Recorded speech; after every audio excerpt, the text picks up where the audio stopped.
حدیث میں آتا ہے حضور کے چچا حضرت عباس بن عبد المطلب فرماتے ہیں میرے محبوب آپ کو معلوم ہے کہ وہ کون سی علامت تھی جس نے مجھے متاثر کیا اور میں آپ کی نبوت پر ایمان لایا؟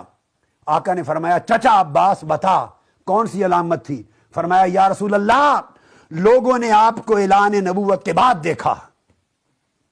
لوگوں نے چاند کو ٹکڑے ہوتے دیکھا تو ایمان لائے،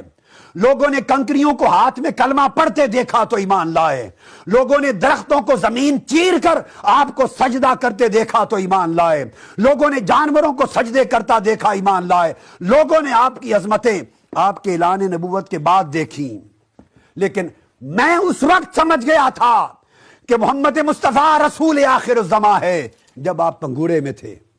پوچھا چچا، مسکرا کر پوچھا چچا وہ کیا چیز تھی؟ امام سیوطی خصائص کبریٰ میں بیان کرتے ہیں، امام ابو نعیم، امام بہقی، کل کتب میں المواہب الدنیا میں۔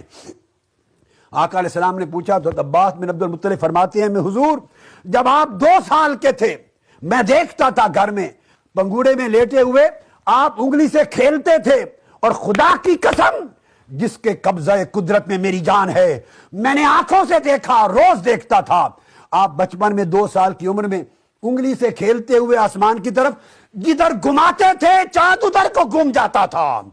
جدھر انگلی پھرتی تھی چاند پھر جاتا تھا، اور آپ اس سے کھیلتے رہتے تھے۔ وہ کیا ماجرا تھا؟ میں نے وہ منظر دیکھ کر حضور کی نبوت کی نشانی کو پہچان لیا۔ آقا علیہ السلام نے فرمایا کہ چچا وہ بات ہے، اصل حقیقت یہ ہے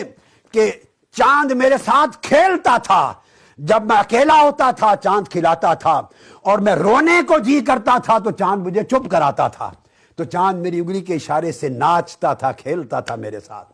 ارے شمس و قمر مصطفیٰ کے غلام، جن و انس مصطفیٰ کے غلام، شجر و حجر مصطفیٰ کے غلام، مخلوقات ما قبل و ما بعد مصطفیٰ کی غلام، ہر شے مصطفیٰ کی سلطنت میں غلام ہے،